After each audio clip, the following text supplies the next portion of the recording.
In today's free online video editing tutorial in Capcut, I'm going to show you guys and girls how to create a free online talking AI avatar for in Capcut PC.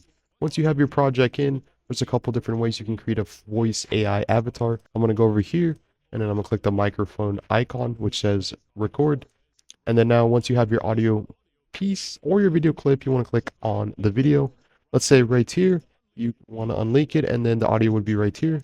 I'll show you a screenshot right here on how you can do something like this. You can zoom in or zoom out, and you want to right click on your audio piece and then click this option right here, transcript based editing. You will see this right here, transcript. You will have your text. So if you click and you hold and you paste and you click the second one, which says text template. So I'm going to click this. So I'm going to download this text and then I'm going to click this plus icon right here.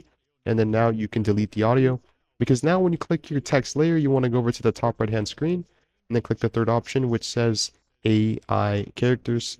This is where it gets really cool, guys. Trust me, the before and after is going to absolutely blow your mind. So be sure to stick to the very end of the video.